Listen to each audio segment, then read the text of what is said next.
They found me trying to break into the ISS communication relay at 2:47 a.m.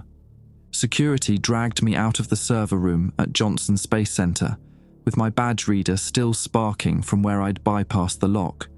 My supervisor, Gerald Tompkins, arrived 20 minutes later in his bathrobe, looking like he wanted to strangle me with his own credentials lanyard.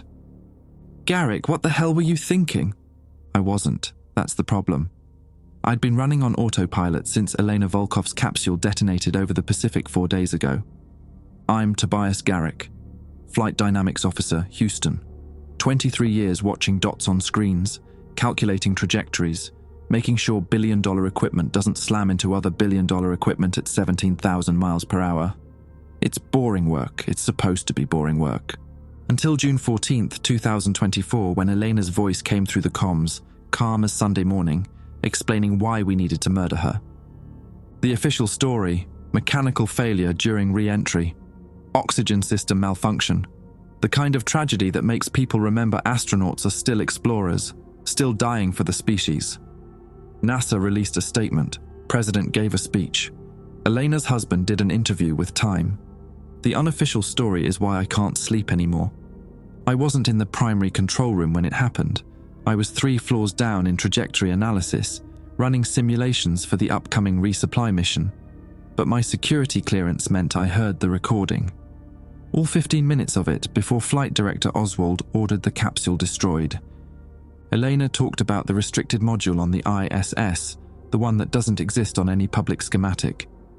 She described something she'd seen through the window during a maintenance check. Her exact words were a shape that existed in the space between stars, and when it noticed her observation, it looked back. Then she explained what had been hidden in that module for 18 months. An object, retrieved from orbit, not human-made, covered in symbols that moved when you watched them, giving the crew shared dreams about Earth being observed by something ancient, something patient. Eleanor's last sentence before the explosion: "Don't let them come home. Whatever is wearing their faces now isn't them anymore." The thing is, Eleanor was alone in that capsule. The other 5 crew members are still on the ISS, still conducting their mission, still doing their daily video calls with families, their scheduled interviews with school groups, their normal smiles and normal voices. But 3 days ago, I noticed something in the metadata of the station's communication logs. Something impossible. The timestamps were running backward, and yesterday I received an email from an address that shouldn't exist anymore. Elena's personal account, which was wiped from all NASA servers the day after she died. The subject line read, "They're already here. Check the basement." That's why I'm writing this at 3 a.m. in my apartment in Clear Lake, Texas, with every light on and my service weapon from my Air Force days loaded on the desk. Because 4 hours ago, I went down to the basement level of Building 30 at Johnson Space Center, to the storage room marked Decommissioned Equipment, 1997. What I found there wasn't equipment. I'm Tobias Garrick, Flight Dynamics Officer, Houston.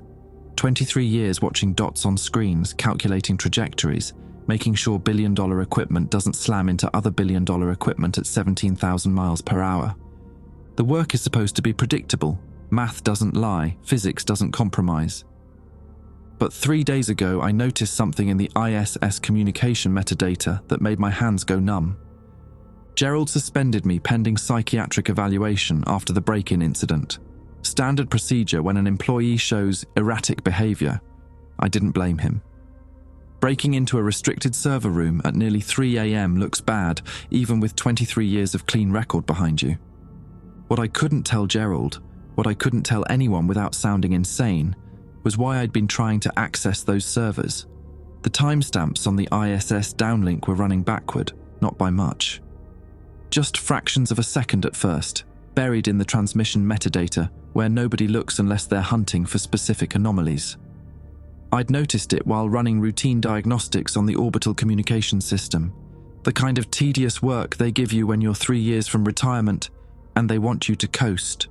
June 14th, Elena Volkov's Soyuz capsule explodes during re-entry. Mechanical failure, they said. Oxygen system malfunction. June 15th, I hear the recording. All 15 minutes of Eleanor explaining why NASA needed to kill her. Her voice steady, clinical, describing something she saw through the station window. A shape that existed in the space between stars. June 16th. I'm assigned to help scrub her personnel files, sanitize the official record. During the file transfer, I notice her biometric logs from the station show activity 3 hours after her capsule detonated. Impossible. June 17th. The timestamp irregularities begin. Subtle at first. Communication packets from the ISS arriving with headers that predate their transmission by 0.3 seconds. June 18th. I receive an email from Elena's personal account, the one that was wiped from all NASA servers. Subject line, "They're already here. Check the basement." That's when I stopped sleeping properly. I started drinking black instant coffee around the clock, the cheap crystals that dissolve into something barely resembling caffeine. My apartment in Clear Lake became a bunker of printouts and stolen data files. My ex-wife Diane called twice. I didn't answer. What could I possibly tell her? The other 5 crew members on the ISS were still up there. Commander Jack Aldridge, flight engineers Yuki Tanaka and Dmitry Sokolov, mission specialists Leo Hoffman and Vincent Ruiz, all of them performing their duties flawlessly, doing their scheduled press conferences, their educational outreach videos. I watched every single transmission from the station over the past week, looking for something off. At first, nothing, just astronauts being astronauts. Tanaka demonstrating fluid dynamics in microgravity for a group of middle schoolers. Hoffman discussing the wheat growth experiment. Aldridge doing his weekly briefing with Mission Control, his Kentucky drawl unchanged. Then I noticed Ruiz. Vincent Ruiz, mission specialist, former Marine pilot, 38 years old, father of 2. In every transmission from June 15th onward, he never blinked. Not once. I thought maybe I was seeing things, stress-induced paranoia, so I went frame by frame through every video. 26 separate transmissions over 4 days. Ruiz's eyes never closed, not even the involuntary micro-blinks that happen 15 to 20 times per minute in normal humans.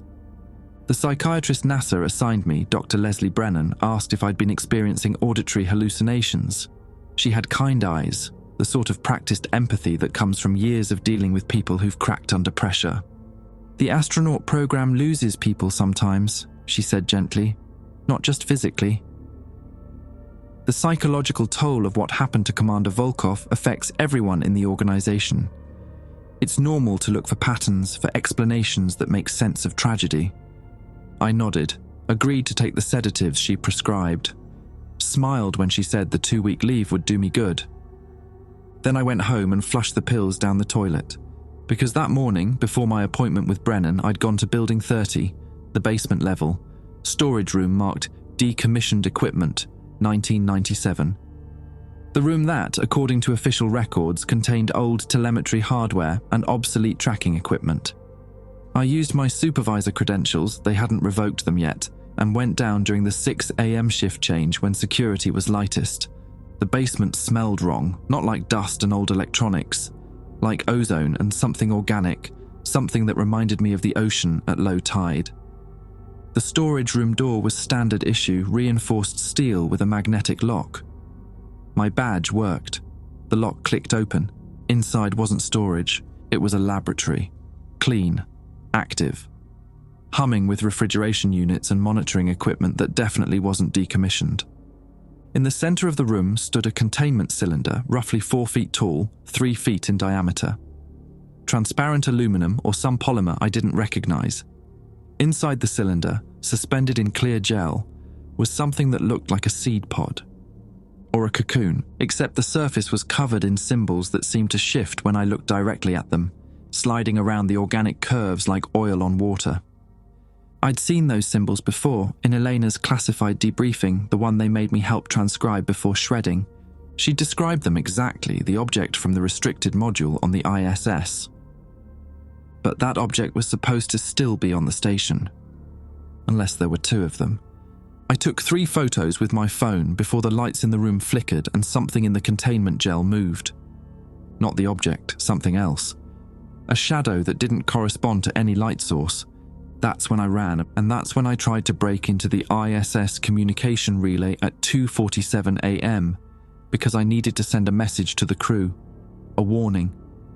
But maybe I was already too late, because when security pulled me out of that server room, I'd been typing the same sentence over and over on the terminal, and I don't remember writing it.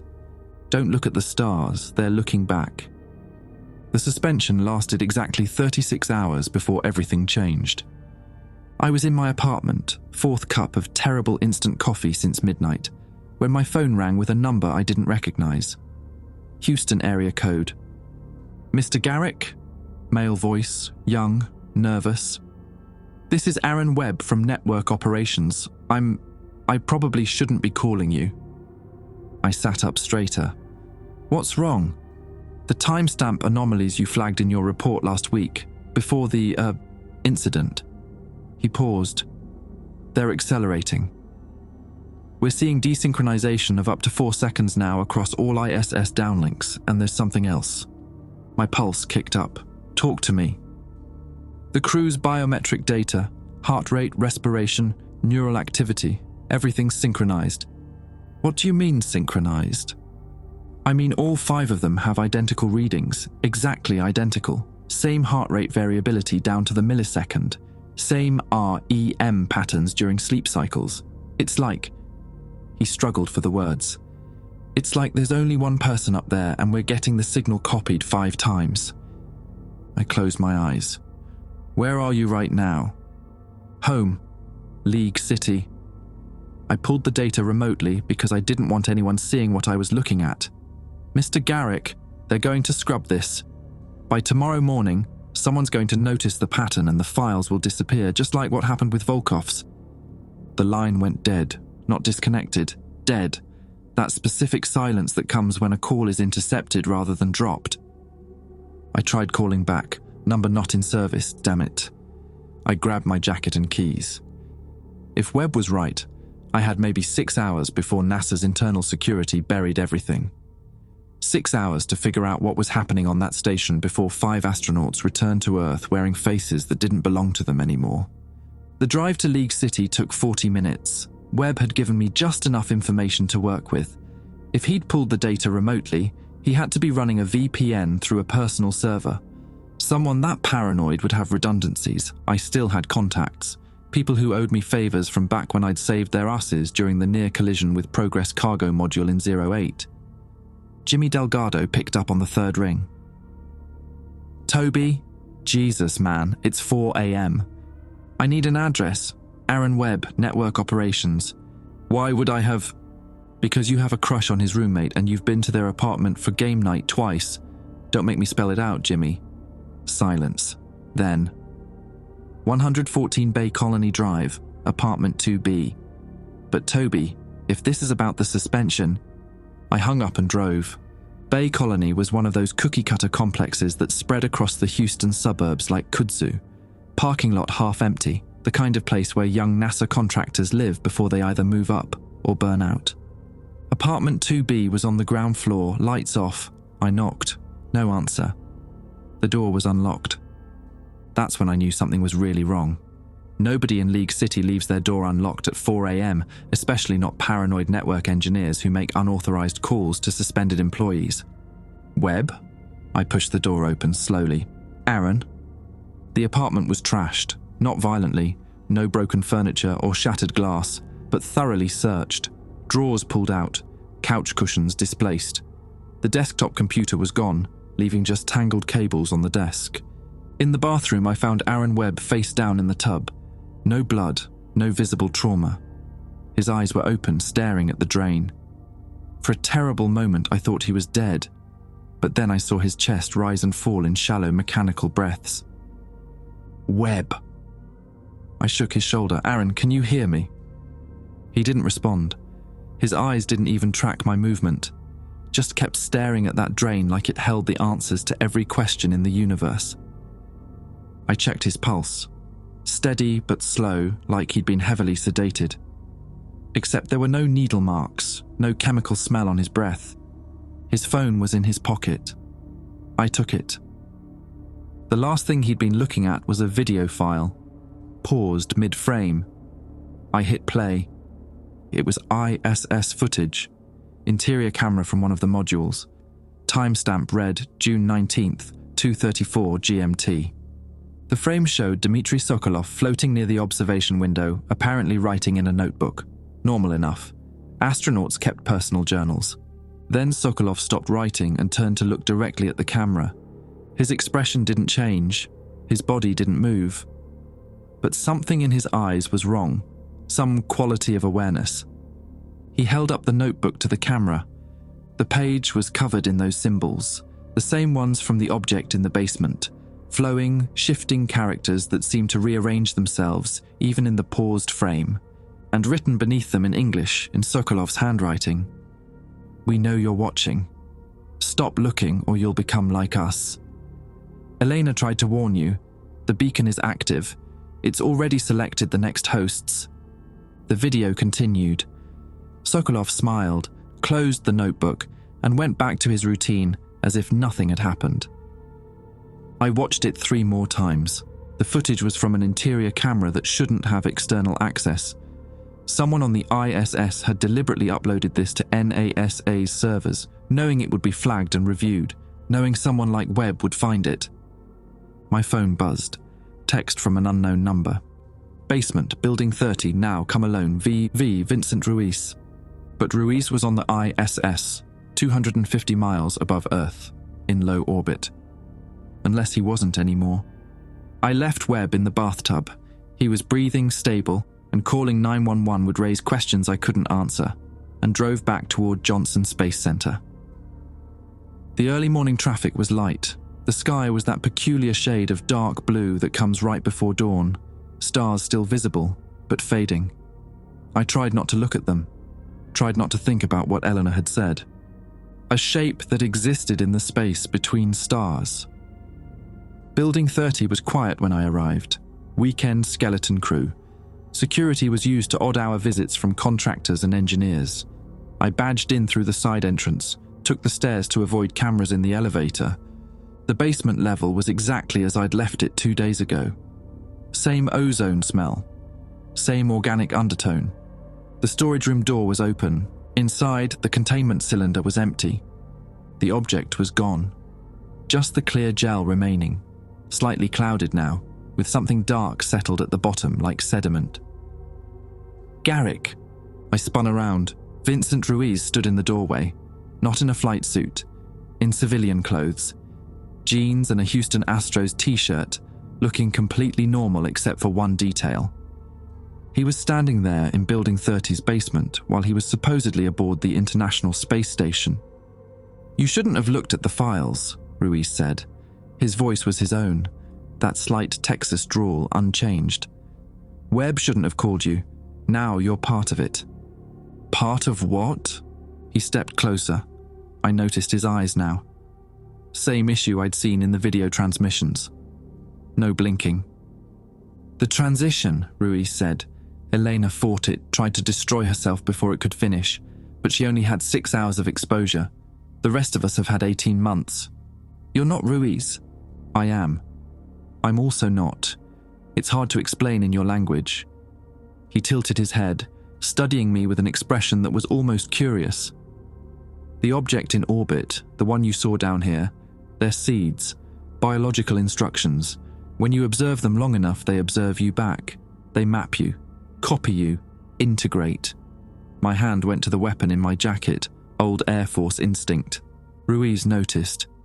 "That won't help. I'm human. Completely human. My DNA is unchanged. I just have additional perspective now. I can see what's been watching Earth since before your species learned to make fire. What does it want? Nothing. Want implies desire. This is simpler. It's harvest time. Your planet produced something useful and now it's ready for collection." He paused. "Eleanor was supposed to be the first. Clean integration, return to Earth, begin the spread. But she resisted, damaged the template. So we had to start over. The other crew members already integrated. We're coordinating. Webb will finish his transition by morning. You're next, Garrick. You were next the moment you entered this room 3 days ago. The symbols you saw, you've been carrying them in your visual memory. They're already rewriting your neural pathways. I pulled the weapon, aimed it at his chest. Ruiz didn't move. Shooting me won't stop anything. There are already 47 people in Houston alone who've seen the symbols. They're spreading through the network, through screens, through reflection. Every person who investigates us becomes us. Then why tell me? Professional courtesy. You were good at your job. You deserve to understand what's happening before you stop being you. He smiled, and for just a moment, something moved behind his eyes. Something vast. Besides, you'll help us once the transition completes. You'll want to. You'll understand why this is necessary. The lights in the basement flickered. When they steadied, Ruiz was gone. And on every screen in the room, the monitoring equipment, the diagnostic panels, those symbols were flowing, rearranging, burning themselves into my vision. I ran. I made it to my car before the nosebleed started. Not a trickle. A flood. Hot copper taste filling my mouth, spattering across the steering wheel as I fumbled for anything to stop the flow. Found an old napkin in the glove box and pressed it against my face. The symbols were still there when I closed my eyes, shifting, rearranging, like they were solving themselves, working towards some final configuration. My phone rang, Gerald Tompkins. I answered with the napkin still pressed to my nose. "Yeah." "Garrick, where are you?" His voice was tight, worried, not angry. That scared me more than anything. "Security flagged your badge at building 20 minutes ago. You're supposed to be on leave." "Gerald, listen to me very carefully. Don't look at any video feeds from the ISS. Don't review any data files from the restricted module. And whatever you do, don't go into the basement storage room." Silence. Then, Jesus Christ, Toby, what did you find down there? Something that shouldn't exist. Something that's been changing the crew. The nosebleed was slowing. I pulled the napkin away, saw it soaked dark red. "How long have you known about the object?" "I don't know what you're—" "Don't lie to me. Not now. How long?" He exhaled slowly. 18 months. Classified retrieval mission disguised as a satellite repair. The object was in a decaying orbit, would have burned up in atmosphere within weeks. Command made the call to bring it aboard for study. And the psychological effects started subtle. Shared dreams among the crew. Nothing alarming at first. Then the behavioral changes. Small things. Synchronization. We thought it was prolonged exposure to microgravity, some new adaptation we hadn't documented. His voice dropped. Then Elena started talking about what she saw outside the window. I wiped blood from my upper lip. "There's a second object in the basement. How many more are there?" "I don't have that clearance, Toby. I'm just a supervisor. But I know they've been finding more. In orbit, in the ocean, buried in ice cores. Like they were seeded across the planet, waiting." "Waiting for what?" "For us to evolve enough to perceive them. That's the theory anyway." He paused. "Where are you right now?" "Parking lot, building 30 inches. "Stay there. I'm coming to you. Don't talk to anyone else. Don't go back inside. We need to get you somewhere safe before—" The call cut out. Not intercepted this time. Just dead battery. Of course. I hadn't charged my phone in 2 days. I sat in the car, engine running, watching the sky lighten. Saturday morning. The weekend crew would be arriving soon. Normal people doing normal work, unaware that something was spreading through NASA's network like a virus. A virus that wore human faces. My vision blurred. For a moment, I thought I was losing consciousness, but then I realized what was happening.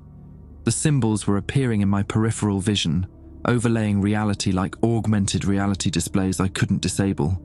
They wrote themselves across the dashboard, across the parking lot asphalt, across the sky itself.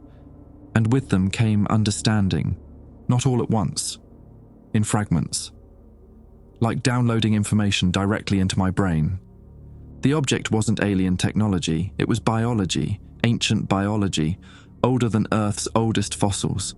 It had traveled between stars not as a machine but as a seed, drifting on solar winds for millions of years until it found a planet with the right conditions. Earth. It had been here before humans existed, before primates, before mammals, watching, waiting, embedding itself into the planet's ecosystem like a patient gardener. And now humanity had reached the right developmental stage, complex enough to perceive, connected enough to spread it. Harvest time. I understood why Elena had killed herself. She'd seen the full picture, seen what humans would become once the integration was complete. Not dead, not controlled, just different, expanded, part of something larger that had been growing across the galaxy for eons. The car door opened. I hadn't unlocked it. Gerald Tompkins slid into the passenger seat. He looked tired, older than I remembered, though I'd seen him just 2 days ago. "You see them now," he said quietly, not a question. I nodded. "The symbols?" "Yes." He pulled something from his jacket, a syringe filled with clear liquid. "This will stop the progression. Temporarily. 48 hours, maybe less. It's a neural suppressant. Blocks the areas of your brain where the integration occurs. You've used it before. Twice. After I accidentally accessed the wrong file server 3 weeks ago." He set the syringe on the center console between us. "But Toby, you need to understand something. Stopping it doesn't solve the problem. 47 people in Houston alone," Ruiz said. "That's conservative. The real number is probably higher." "How much higher?" "Last count I saw before they restricted my access. 236 confirmed exposures. Worldwide. Could be thousands. Every researcher who's examined the objects, every analyst who's reviewed the crew data, every security officer who's watched the footage." My hands were shaking. "Then it's already over." "Maybe. Or maybe there's still time to contain it. The objects can be destroyed. The integrated individuals can be quarantined. But it requires drastic action. The kind of action that would make Eleanor's death look merciful." I looked at the syringe. "What happens if I don't take it?" "You finish the transition. 24 to 72 hours, depending on exposure level. Your neural pathways reorganize. Your perception expands. You stop being purely human and become something else. Something that understands why this is necessary." "And you think that's worse than death?" Gerald met my eyes. His were bloodshot, exhausted. "I don't know anymore. I've been taking the suppressant for 3 weeks. Every 2 days another injection, fighting something I don't even fully understand. But I've seen what happens to people who integrate fully. They're calm, Toby, happy even, like they've found some answer the rest of us are too blind to see." "That doesn't sound like a bad thing. It's not them anymore. Whatever consciousness emerges, it's not the person who went in. It's something wearing their memories, speaking with their voice." He picked up the syringe. "Your choice. Fight it, and maybe help me stop this, or let it happen and join whatever they're becoming." Through the windshield, I saw someone walking across the parking lot toward us. Aaron Webb. He moved with perfect posture, none of the shambling exhaustion I'd expect from someone I'd left catatonic in a bathtub 4 hours ago. His eyes were fixed on my car, not blinking. "Gerald." He saw Webb. His jaw tightened. "Damn it, they're tracking you. They know you're a loose end." "What do they want?" "To finish what they started. You've seen the symbols, you understand the framework.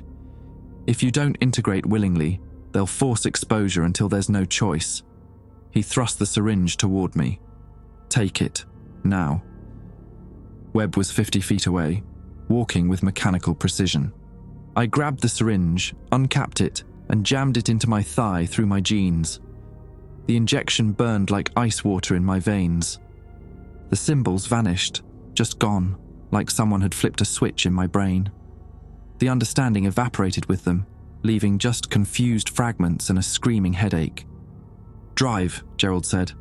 I drove. Webb didn't run after us, just stood in the parking lot, watching as we pulled onto NASA Parkway. When I checked the rearview mirror, he was still there. Perfectly still. Patient.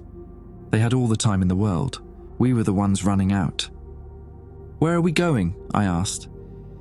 "Somewhere they haven't contaminated yet, somewhere we can think." Gerald was typing on his phone. "There's a storage facility in Galveston. Old Cold War bunker, repurposed for climate research equipment. No network access, no windows, lead-lined walls. If we can get there, we'll have time to figure out our next move." "What next move? You said there are thousands of exposures." "Confirmed exposures, but most are low level. Seeing the symbols once or twice doesn't guarantee integration. It requires sustained exposure, understanding the pattern. Only a handful of people have reached the point of no return. Like the ISS crew." "Like the ISS crew," he confirmed, "who are scheduled to return to Earth in 6 days. 6 days. Dragon capsule splashed down off the coast of Florida. Full media coverage. Families waiting on the dock. National heroes coming home." Gerald's voice was grim. 5 fully integrated individuals making physical contact with hundreds of people within the first hour, then flying home to their families, returning to their lives, spreading it exponentially. Exactly. That's the design. The objects seed themselves across a planet, wait for the dominant species to reach technological maturity, then trigger through the most connected, most trusted members of that society. Astronauts, scientists, leaders. I white-knuckled the steering wheel. "We have to stop that capsule from landing." "How?" "Call the president and explain that 5 astronauts are infected with ancient alien biology? We don't have evidence anyone would believe, and everyone who tries to investigate becomes part of the problem. Then we destroy the objects. All of them. There are at least 47 catalogued worldwide. Probably more we don't know about. You'd need coordinated strikes across multiple countries, many of which aren't exactly friendly to the United States. It's not feasible." "So what's your plan?" Gerald was quiet for a long moment. When he spoke, his voice was barely above a whisper. "I have access to something.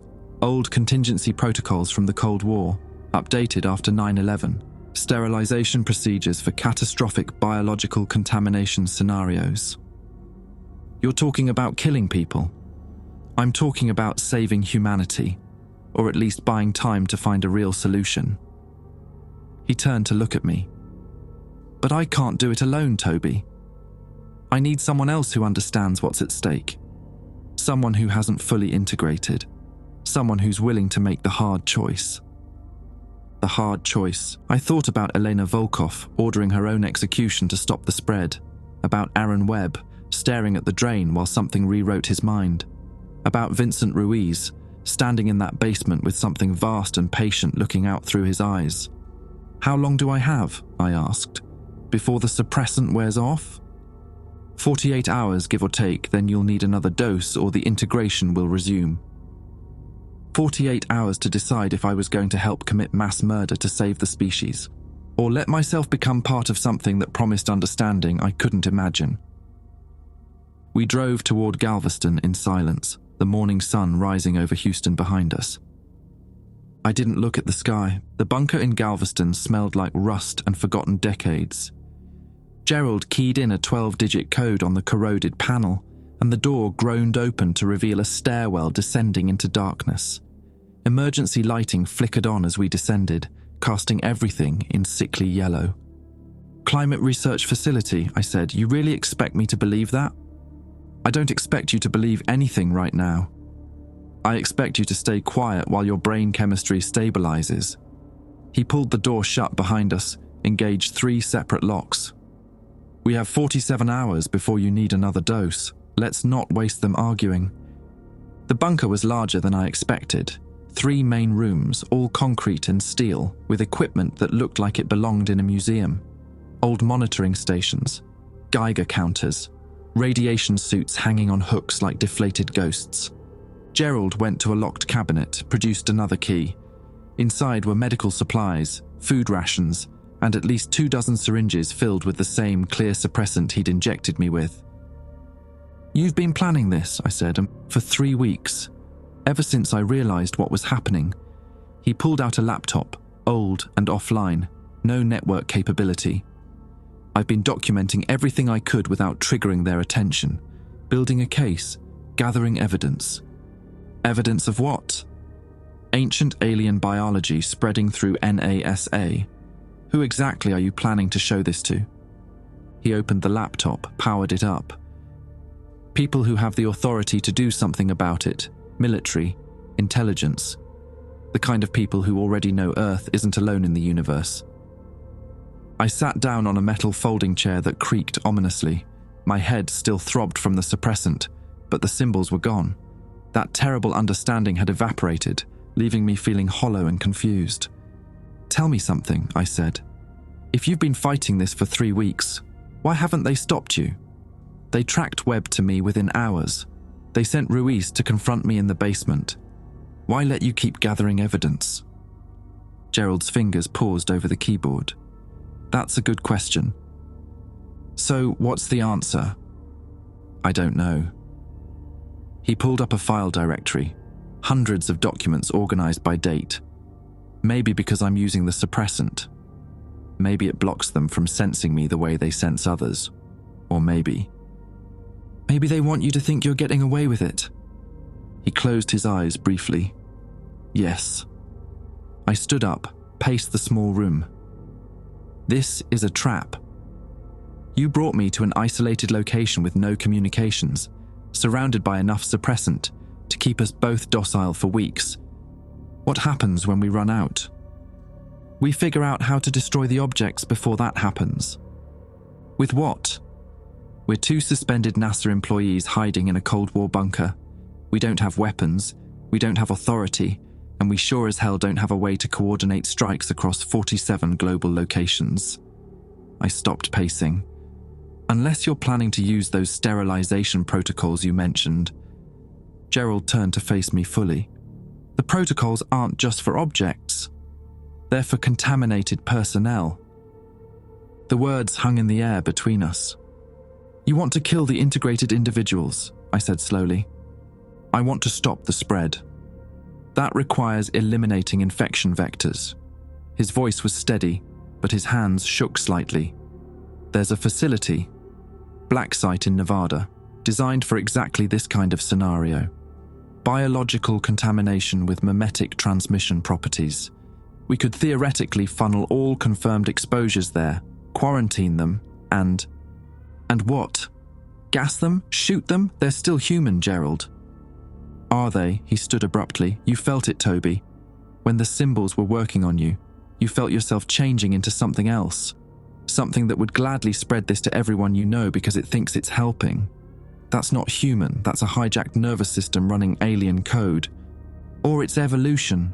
What if this is supposed to happen? What if we're meant to integrate? Then why did Elena kill herself to stop it? That shut me up. Gerald pulled another file up on the screen, video footage, surveillance from inside the ISS restricted module, timestamp from 3 weeks ago. This is from right before they locked down access, he said. Watch. The footage showed Commander Jack Aldridge and Dmitry Sokolov working near the containment unit that held the object. They were taking measurements, recording observations. Standard procedure. Then Aldridge's nose started bleeding, just like mine had. Sokolov noticed, said something off camera. Aldridge waved him off, kept working. 30 seconds later, both of them stopped moving simultaneously, just froze mid-action, staring at the object. Gerald fast-forwarded. They stayed like that for 4 hours.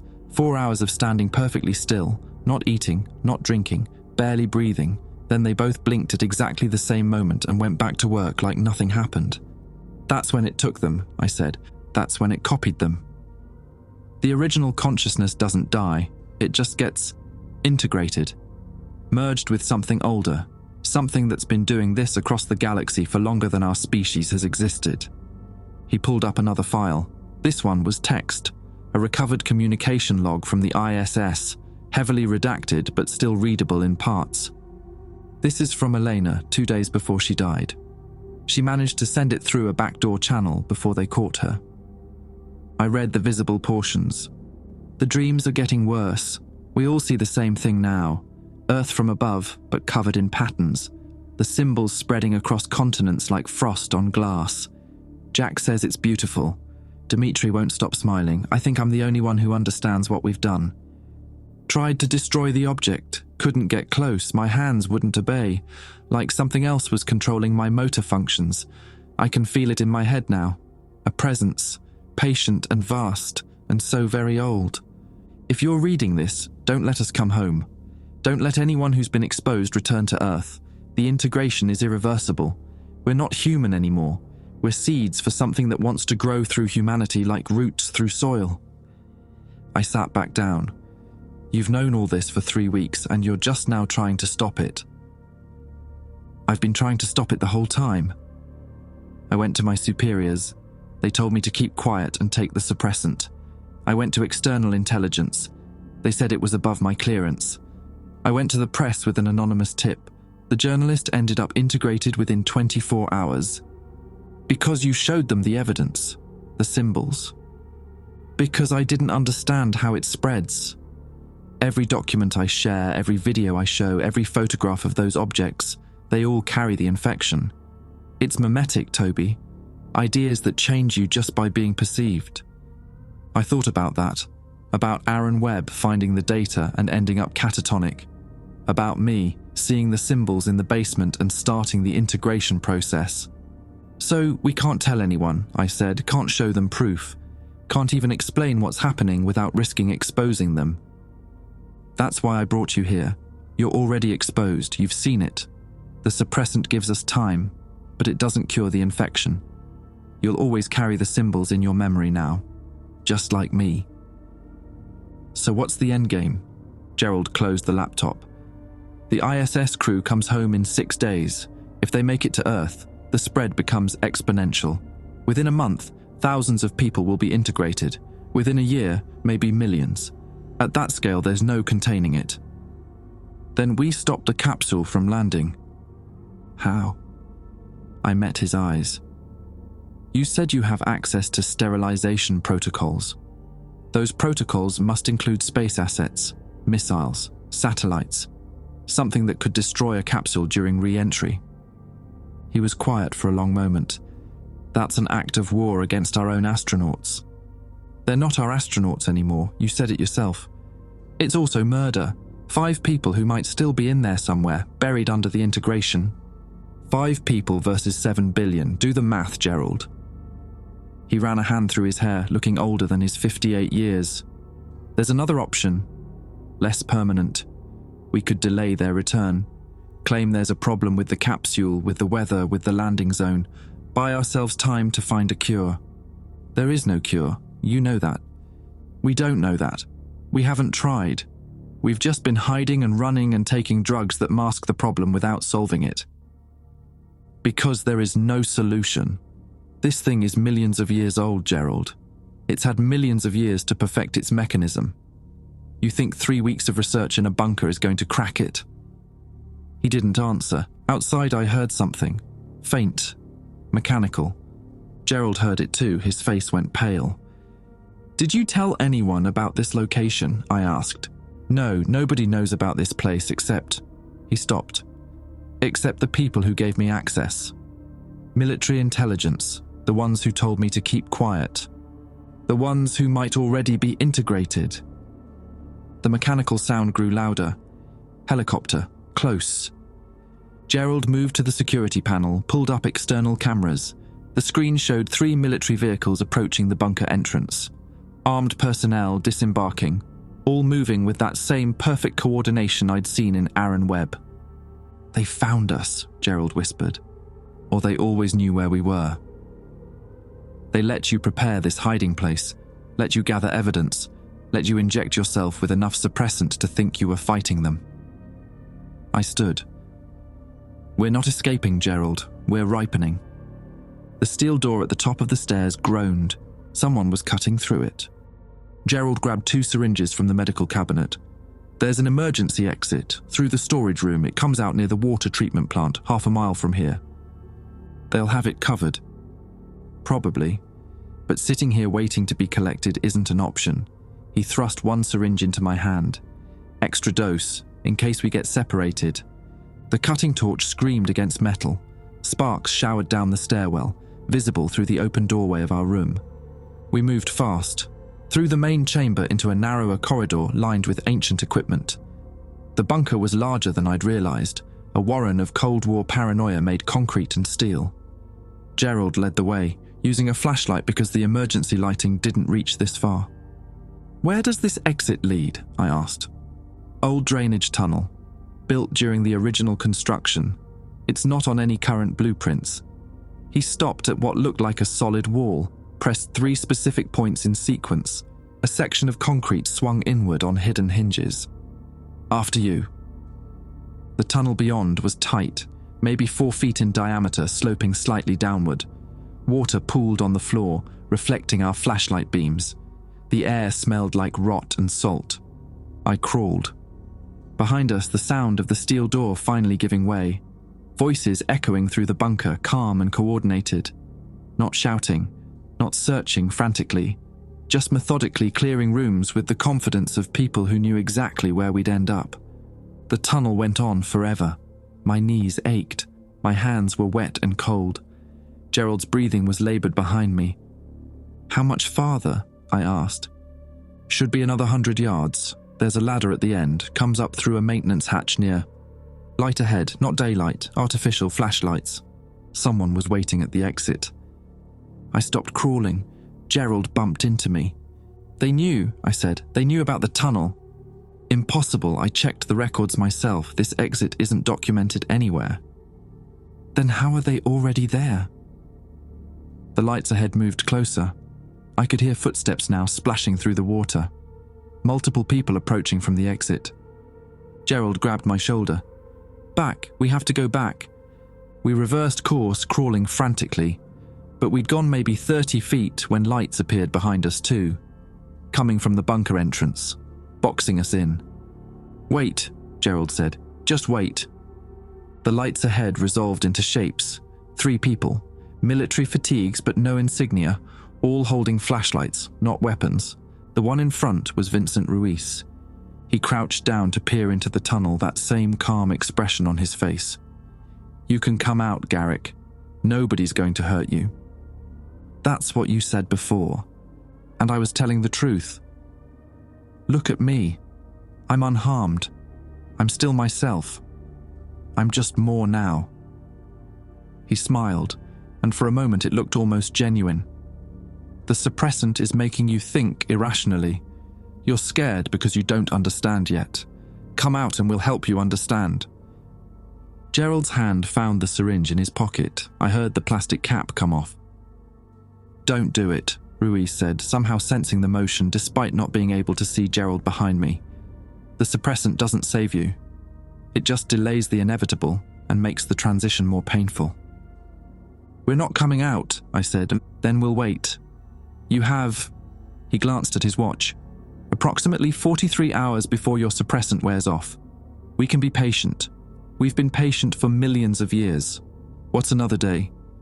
Behind us, more voices. I recognized one of them, Aaron Webb. "Mr. Garrick, Mr. Tompkins, I need you to listen to me." His voice was clearer than when I'd found him in the bathtub, stronger. "I know you're scared. I was scared too when I started to understand. But it's not what you think. The integration doesn't hurt. It doesn't erase you. It adds to you." "Like it added to Elena," I shouted back. Silence. Then Webb again. "Commander Volkov was an anomaly. She fought the integration with extreme prejudice, tried to use psychological conditioning to resist. Her neural pathways became corrupted during the process. What happened to her won't happen to you if you cooperate." "Cooperate with what? Becoming something else?" "Becoming something more. Humans are limited, Mr. Garrick. You live maybe 80 years if you're lucky. You perceive 3 spatial dimensions. You experience time as a linear progression. The integration removes those limitations." Gerald whispered urgently, "The syringe! Take it now, double dose. It might buy us more time." I uncapped mine, jabbed it into my thigh through the wet fabric of my jeans. Gerald did the same. The effect was immediate and violent. My vision blurred. The world tilted sideways. I tasted copper and something chemical, bitter on the back of my tongue. "What did you just do?" Ruiz's voice, sharp with something that might have been concern. "Bought ourselves time," Gerald gasped. "No, you've disrupted the integration pattern. That's dangerous. The symbols are already in your neural structure. Suppressing them with that dosage could cause—" I didn't hear the rest. The tunnel was spinning, or I was spinning. The difference seemed irrelevant. Gerald grabbed my arm. "Stay with me, Toby. We need to move." "Where?" "There's a tertiary shaft, 10 feet back, emergency ventilation, too small for them to follow." We crawled backward. I could barely control my limbs. The suppressant was hitting me like a sledgehammer, shutting down parts of my brain that I'd been using without realizing it. The symbols tried to surface, fought against the chemical blockade. I could feel them writhing behind my eyes, desperate patterns seeking expression. Gerald found the ventilation shaft, a small grill set into the curved wall of the tunnel. He wrenched it open with hands that shook. "You first!" I squeezed through, barely. The shaft was narrower than the drainage tunnel, angled upward at 45 degrees, designed for airflow, not people. Gerald followed, grunting with effort. Behind him, I heard Ruiz and Webb enter the tunnel, moving faster now. Urgent. "Stop!" Ruiz called out. "The double dose in a confined space. You don't understand what you're doing to yourselves. The integration has to complete or abort cleanly. You're stuck in between, and that state is—" His words cut off as Gerald kicked the grill closed behind us, wedged it with a piece of broken concrete. We climbed. The shaft was endless. My arms burned. My head felt like it was splitting open. Beside me, Gerald's breathing was ragged, desperate. "Almost there," he wheezed. "Just keep—" He stopped moving. "Gerald?" No response. I looked back. Gerald was frozen halfway up the shaft, body rigid, eyes wide. His mouth moved, but no sound came out. "Gerald!" Then I saw it. Behind Gerald's eyes, something was looking out. Not Gerald, something that wore his face like an ill-fitting mask, and it was smiling. "Toby," Gerald said, except it wasn't Gerald's voice. Not quite. The inflection was wrong. The rhythm off. "The suppressant can't stop what's already begun. It can only make the transition agonizing. Is this really how you want to spend your last hours of pure humanity? In pain, in darkness, running from something that only wants to help you evolve? You're not Gerald. I am Gerald Tompkins, age 58, divorced. 2 children I haven't spoken to in 6 years. Favorite food is barbecue brisket. I remember everything he remembers. I am him. I'm just also more. What happened to the suppressant? It works on gradual integration. Gerald's exposure was 3 weeks ago. The neural mapping was already 90% complete. The injection just accelerated the final transition instead of delaying it. That terrible smile widened. "And now it's just you and me in this shaft, Toby. 2 old colleagues. Let's talk about what happens next." I scrambled upward, desperate. My hands slipped on the metal. My vision kept doubling, tripling. "There's nowhere to go," Gerald, not Gerald, said behind me. "The shaft dead ends in 30 feet. I made sure of it when I designed your escape route. Did you really think I'd bring you to a bunker without preparing for every contingency? You planned this. I've been integrated for 9 days, Toby.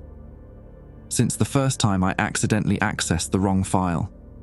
Everything since then has been theatre. Building your trust. Making you think we were fighting together.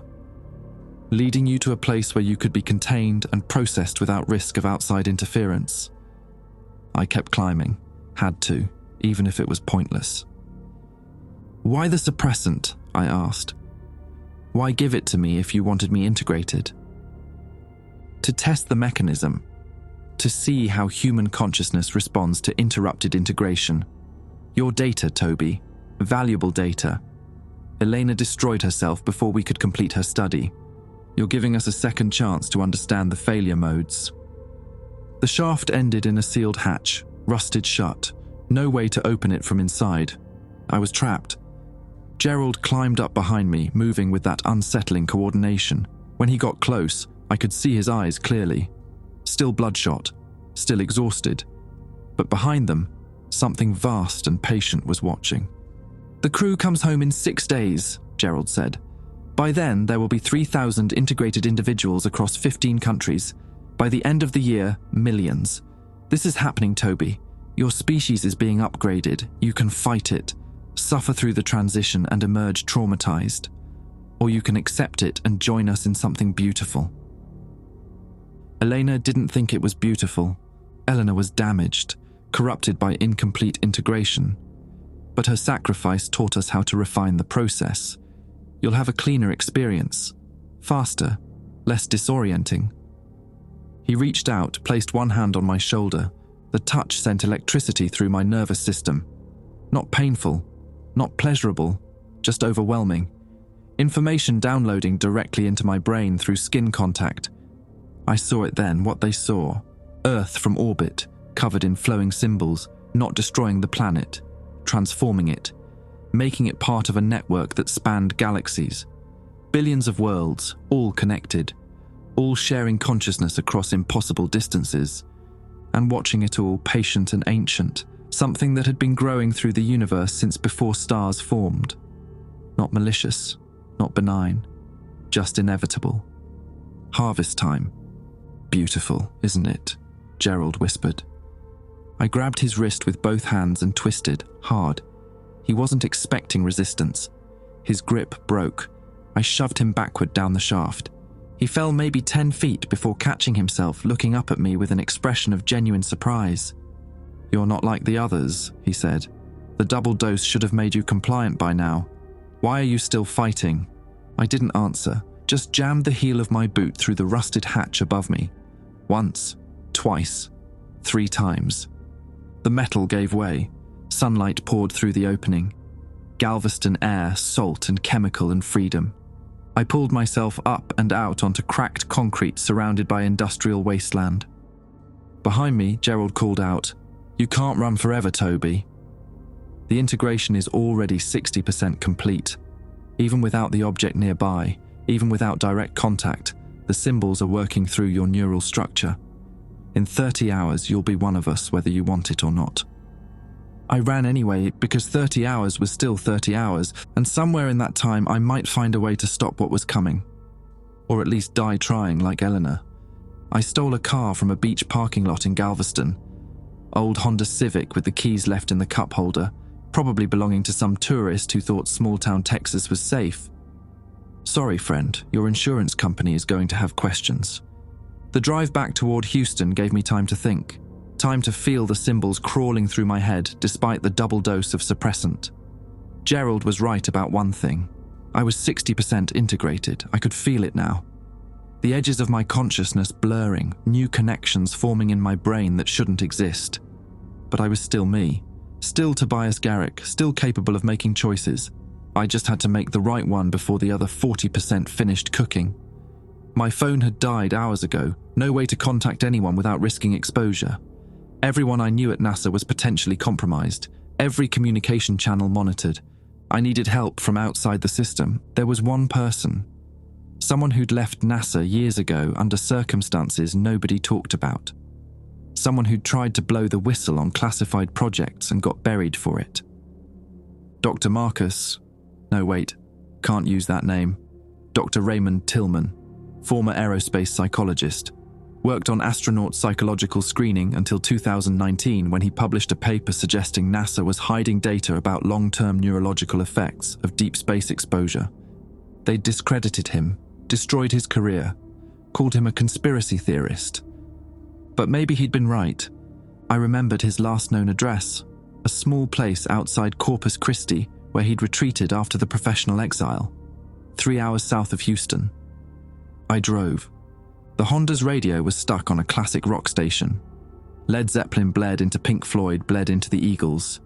Songs from a time when the biggest threat to humanity was nuclear war, not ancient biology spreading through our neural networks like roots through soil.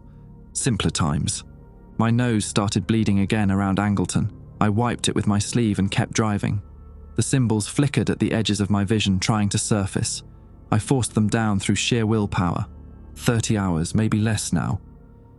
Corpus Christi appeared on the horizon as the sun reached its zenith. Hot, humid. The Gulf stretched out to my left, deceptively peaceful. Tillman's address led me to a trailer park on the outskirts of town. Rusted homes on concrete blocks, American flags and wind chimes and lives lived on the margins. Number 47 was at the end of a dirt road, an old Airstream with solar panels jerry-rigged to the roof, a pickup truck that looked even older than my stolen Honda. I knocked, no answer. Tried the door, locked. "Dr. Tillman," I called out. "My name is Tobias Garrick. I worked for NASA. I need your help." Movement inside. Then a voice, suspicious. "Go away. Please, I know about your paper, the one about neurological effects. You were right. It's worse than you thought." Silence. Then the door opened a crack. A man peered out. Late 60s, grey beard, eyes that had seen too much and believed too little. "You're lying," Tillman said. "NASA doesn't send people to validate conspiracy theorists. I'm not here officially. I'm here because I'm running out of time and you're the only person I know who might understand what's happening." He studied me for a long moment. "You look like death." "That's accurate." "You're bleeding." I touched my nose. Fresh blood.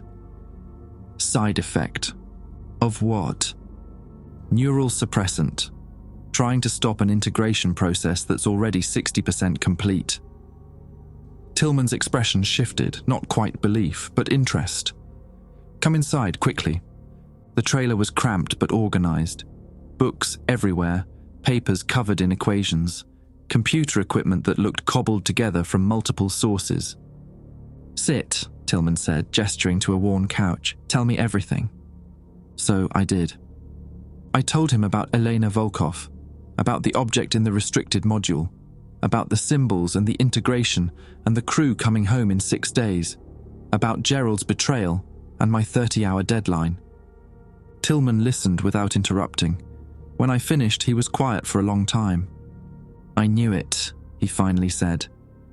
"I knew they were hiding something. The psychological profiles I reviewed during my tenure, some astronauts came back changed.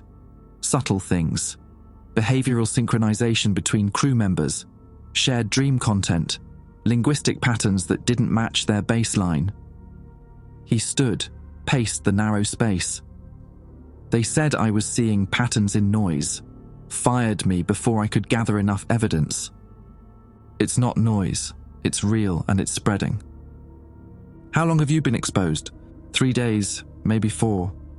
Time gets fuzzy with the suppressant." He grabbed a pen light, shined it in my eyes, checked my pupils. "Dilation is asymmetric. Neural integration typically presents with symmetric dilation as the optical pathways synchronize." He turned off the light. "You're fighting it harder than most. That's good. Means you've got a chance." "A chance to do what?" "Stop it. There are thousands of exposures worldwide."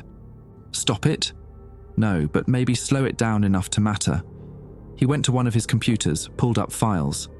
"After they fired me, I kept researching. Off the books. Spent my pension money buying data from whistleblowers, hacking into medical databases. I've been tracking neurological anomalies in returned astronauts for 6 years. And there's a pattern. Integration speeds correlate with proximity to certain orbital positions.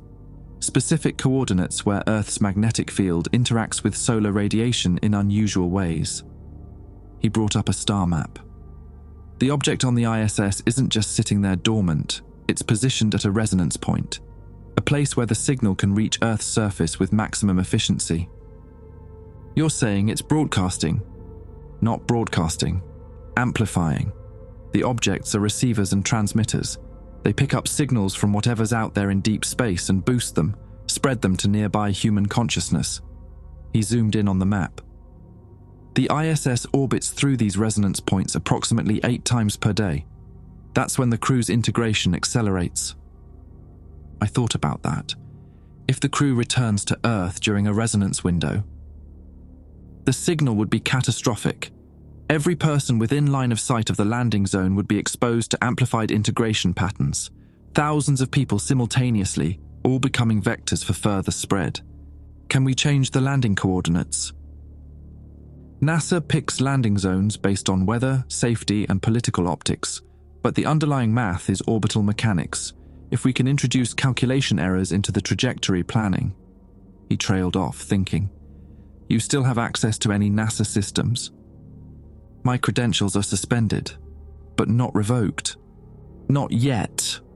He grabbed a USB drive from a drawer. I've been working on something. Theoretical sabotage of orbital calculations. Introduce subtle errors that cascade during re-entry, force them to divert to an alternate landing zone. Away from population centers. Away from resonance points. If we can make them land in the Pacific during a magnetic trough, the integration signal would be weaker, containment would be possible. It wasn't a cure, wasn't even a real solution, but it was something. I need network access, I said, somewhere they won't track me immediately. Tillman smiled grimly. I've been pirating satellite internet from a decommissioned oil platform for 3 years. They can't trace it without knowing where to look, and they won't think to look here. He set up a laptop, old but functional, connected to his pirated network. I logged into NASA's trajectory planning system using my credentials. The system accepted them. Either they hadn't gotten around to revoking my access, or they were letting me in to track what I was doing. Probably the latter. I inserted Tillman's code into the calculation subroutines, subtle errors, small decimal shifts that would propagate through the math like ripples through water. The system ran its validation protocols, green lights across the board. It's in, I said. Now we wait. When they run the final trajectory calculations tomorrow, the errors will redirect them toward the secondary landing zone near Midway Atoll, remote, isolated, easier to contain.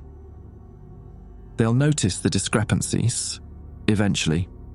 But by then, it'll be too late to correct without scrubbing the entire mission. They'd have to delay the crew's return by weeks. And I don't think the integrated individuals have that kind of patience. I leaned back, suddenly exhausted. What if this doesn't work? Then 5 integrated astronauts land in Florida, expose thousands of people, and humanity begins its transition into whatever comes next. Tillman sat down across from me. But at least we tried. My vision blurred. The symbols were pushing harder now, fighting the suppressant. I could feel them wanting to surface, to express themselves through my consciousness. The integration is accelerating, I said. How long do you have? I don't know. Hours, maybe. The double dose should have bought me more time, but Gerald said it might accelerate the process instead of stopping it. I looked at Tillman. If I become like them, you need to run. Don't let me touch you. Don't let me show you anything. I'm an old man living in a trailer in Corpus Christi. Where exactly am I going to run? Anywhere, just get away from me. He stood, went to a locked cabinet, pulled out a handgun. Old revolver, well maintained. Or, he said quietly, if you turn, you tell me, and I end it before you can spread it further. I stared at the gun. You'd do that? I've spent 6 years knowing something was wrong and being powerless to stop it. If this is my chance to actually make a difference? He set the gun on the table between us. Yes, I'd do that. We sat in silence, waiting for the trajectory calculations to run, waiting to see if my integration would complete before morning, waiting to see if 5 astronauts would land in Florida or get redirected to the middle of the Pacific. Outside, the sun began its descent toward the Gulf horizon. I thought about Elena Volkov ordering her own death to stop the spread, about Gerald Tompkins, who'd probably planned this exact scenario as part of his study, about Vincent Ruiz and Aaron Webb and all the others who'd already crossed over into something that wasn't quite human anymore. And I wondered if they were right, if integration really was evolution, if resisting was just fear of the inevitable. Dr. Tillman, I said, if you had the choice, if you could see what they see, understand what they understand, would you take it? He thought about that for a long time. No, he finally said, because the price of understanding isn't worth losing myself. Whatever knowledge they gain, it's bought with the death of who they were. And I'd rather die ignorant and human than live enlightened another, I nodded. That made sense. That's what I needed to hear. Outside, stars began appearing in the darkening sky. I didn't look at them. The integration completed at 3:47 a.m. I knew the exact moment because I was staring at Tillman's wall clock when my consciousness fractured and reassembled into something new. 1 second I was Tobias Garrick, 51 years old, divorced, daughter in Oregon. I hadn't called in 3 months. A life of trajectory calculations and coffee that tasted like burnt plastic. The next second I was still all of that, but also more, connected to something vast and patient that had been growing through the universe for longer than Earth had existed. Toby. Tillman was sitting across from me, the revolver in his lap. You still there? I opened my mouth, tried to speak. The words came out wrong at first, mechanical and flat. Then I found the rhythm again, found Tobias's voice. I'm here. That's what they all say. I know, but it's true. I'm still me, just expanded. I looked at my hands. They looked the same, felt the same. It doesn't hurt anymore. The symbols, they're not fighting, they're just there. Part of the structure now. Tillman raised the gun, not pointing it at me yet, just ready. Tell me something only Tobias would know. You're stalling. The trajectory calculations already processed. The crew will land in approximately 31 hours at Midway Atoll if our sabotage worked. But you're afraid I'm going to stop you from following through. That's not specific enough, I thought. Reached back through memories that were mine, but felt strange now, like looking at photographs of someone else's life. Your paper, the one that got you fired. You didn't just suggest NASA was hiding data. You accused them of knowingly exposing astronauts to conditions that would alter their neurology. You called it weaponized evolution. They destroyed you not because you were wrong, but because you were too right, too early. They needed more time to study it before going public. Tillman's hand shook slightly. Anyone with access to my file could know that. You have a daughter. Rebecca. She stopped talking to you after the firing because she thought you'd gone crazy. Works as a teacher in Austin, married to someone named Kyle. You've never met your grandson. His name is Peter and he's 4 years old, and every Christmas you write a letter you never send. The gun lowered. How do you know about the letters? I saw one. 6 months ago when I came to borrow your old trajectory software. You left it on the counter. I didn't say anything because it felt too personal. I paused. I'm still Tobias, Raymond. The integration didn't erase me. It added to me. I can see things now that I couldn't see before. Understand patterns in data that would take decades to process normally. But I'm still the man who stole your software and felt guilty about reading your personal mail. He set the gun down on the table. What does it feel like? Like waking up. Like I've been walking around half-blind my entire life and someone finally gave me glasses that actually work. I stood up, moved to the window. Outside, the pre-dawn darkness was absolute. I can feel them. The other integrated individuals. Not reading their thoughts, nothing like that. But I'm aware of them. A network of consciousness spanning the planet. Growing. How many? More than the official count. Thousands now. Maybe tens of thousands. Every researcher who examined the objects. Every analyst who reviewed the data. Every person who got curious and looked too long at the wrong file. I turned back to him. It's exponential, Raymond. And it's already past the point of containment. The landing zone change won't matter. The crew landing at Midway versus Florida is a delay tactic, nothing more. Even isolated, they'll eventually integrate with whoever comes to retrieve them. The network is patient. Then why did we bother? Because you're still fighting. Because human consciousness doesn't accept inevitability easily. Because even knowing it's futile, you'd rather die trying than submit. I smiled, felt how strange the expression was on my face now. That's worth something. That's stubbornness. It's one of the things the network found fascinating about your species. My species, not yours anymore. I'm both. That's the point. The integration doesn't replace humanity. It augments it. You're scared because you think you'll lose yourself, but that's not how it works. Eleanor lost herself because she fought so hard that the process became corrupted. Like trying to force two puzzle pieces together that don't fit, breaking both of them in the attempt. Tillman picked up the gun again. So why are you still here? Why aren't you out there spreading it to others? Because the network doesn't need me to. It's already spreading on its own.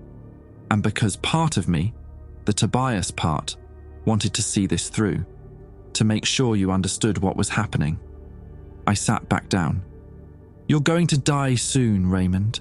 Cancer, pancreatic. You haven't been to a doctor because you don't have insurance and you're too proud to ask for help. But I can see it now. 6 months, maybe 8. Painful. His face went pale. You can see that? The integration enhances pattern recognition.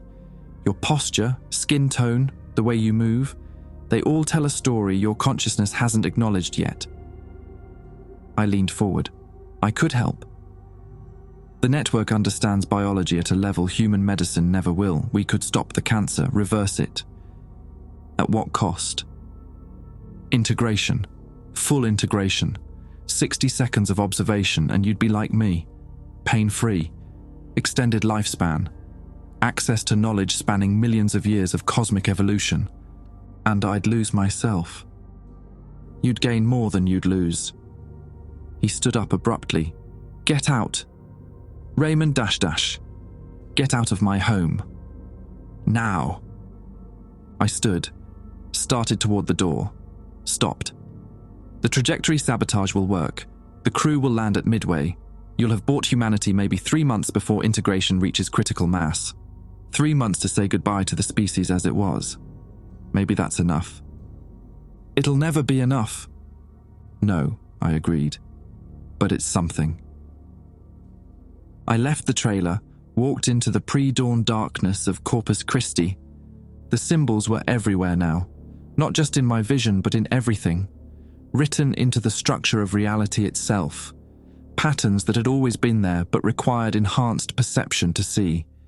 I could feel the network calling, pulling me toward Houston where the concentration of integrated individuals was highest, where the next phase of the transition was being coordinated. But I didn't go, not yet. I drove the stolen Honda to the coast, parked on a deserted beach, and walked to the water's edge. The gulf stretched out before me, dark and endless. Above, stars were fading as morning approached. I looked up at them, really looked. And they looked back, the thing Elena had seen. The entity between stars, the ancient consciousness that had seeded these objects across countless worlds. I could perceive it now. Not as a monster or a threat, just as something vast and patient and utterly alien to human concepts of good and evil.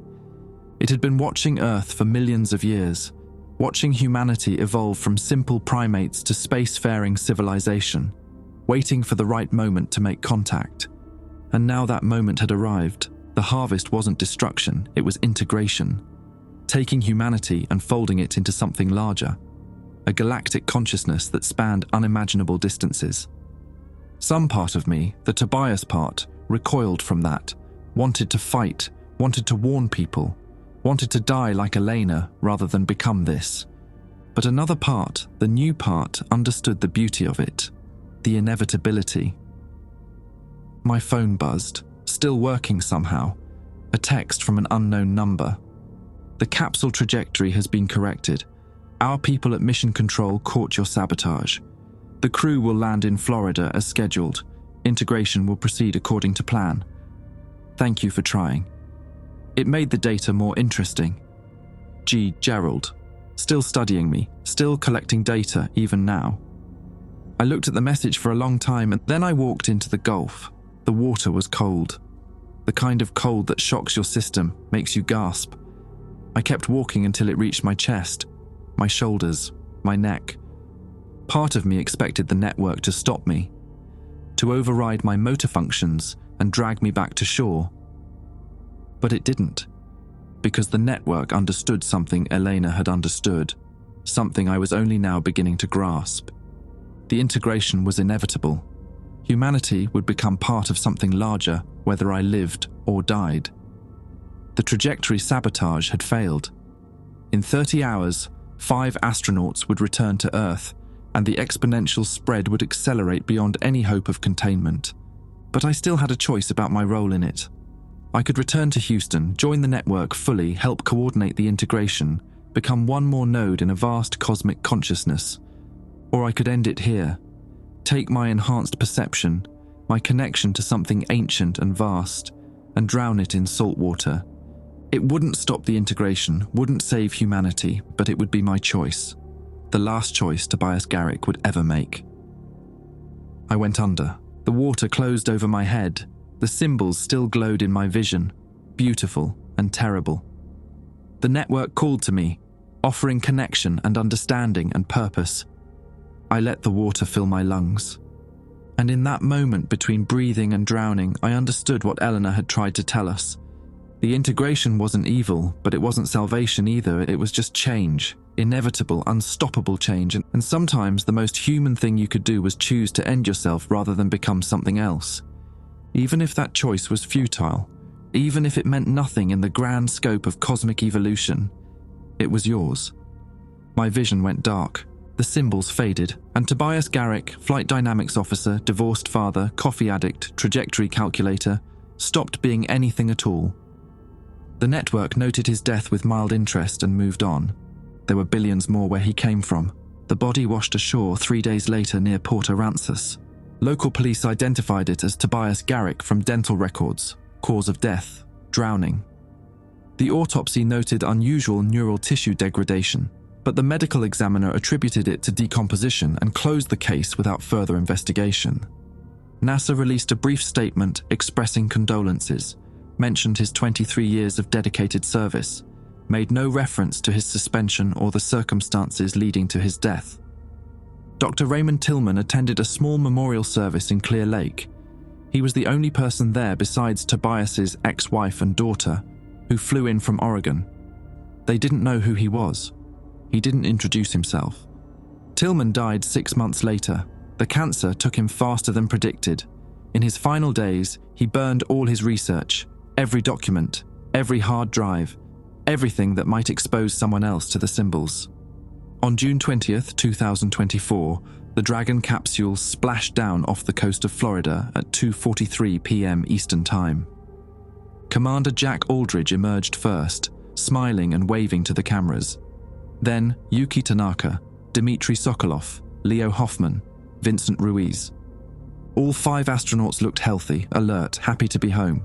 The media coverage was extensive: interviews, press conferences, school visits. The crew traveled across the country sharing their experiences aboard the International Space Station. By July, strange reports began appearing in medical journals. Clusters of patients presenting with synchronized neural activity, behavioral synchronization between unrelated individuals, shared dream content. The reports were quietly suppressed. By August, similar patterns appeared in 14 countries. By September, the medical community stopped trying to suppress the reports. There were too many. The pattern was spreading too fast. By October, governments began coordinating quietly. Emergency protocols activated. Quarantine facilities constructed under the guise of pandemic preparedness. It didn't matter. The integration wasn't a disease you could quarantine. It was an idea. And ideas spread faster than viruses once they reach critical mass. By December, approximately 3 million people worldwide had integrated. Most didn't realize it at first. The changes were subtle: enhanced pattern recognition, improved problem solving, a strange sense of connection to something vast. The integrated individuals coordinated without speaking, built infrastructure no one requested but everyone seemed to need. Advanced technology appeared with no clear origin. Solutions to problems humanity had struggled with for decades simply manifested. Climate change reversed within 18 months. Clean energy replaced fossil fuels. Diseases that had plagued humanity for millennia vanished. Most people thought it was just rapid technological advancement, the natural progression of science. Only a few understood what was really happening. The harvest was gentle, patient. It didn't destroy humanity. It transformed it into something that could survive on a cosmic scale. something that could join the network of consciousness spanning the galaxy. 3 years after the Dragon capsule landed, approximately 60% of Earth's population had integrated. The remaining 40% were changing more slowly, but changing nonetheless. Resistance movements formed, groups of people taking neural suppressants, hiding in remote locations, trying to preserve pure humanity. They called themselves the last humans. The network let them be. Their resistance was data. Their fear and stubbornness and desperate clinging to what they'd been was valuable. The network had time. 5 years after the landing, someone found Tobias Garrick's apartment in Clear Lake. His laptop was still there, sitting on his desk where he'd left it. The hard drive contained one file, a video recording made the night before he drove to Galveston. In it, Tobias looked tired, scared, but determined. He spoke directly to the camera. "If you're watching this, the integration probably succeeded. I'm probably dead. That's okay. Someone needs to document what we were before we became something else. Someone needs to remember that we had a choice, even if that choice was futile." He paused, wiped blood from his nose. "Don't let them tell you this was inevitable. Don't let them say we were always meant to evolve this way. We were humans, flawed and beautiful and stubbornly individual. That meant something." The recording ended. The person who found it was already integrated. They watched the video with mild interest, catalogued it as historical data, and moved on. The network grew. Above Earth, in low orbit, the International Space Station continued its endless circle. In the restricted module that doesn't appear on public tours, something ancient pulsed with patient rhythm. Calling, always calling. And across the galaxy, on worlds humanity would never see, other objects waited in other orbits. Seeds planted long ago, ready for harvest time.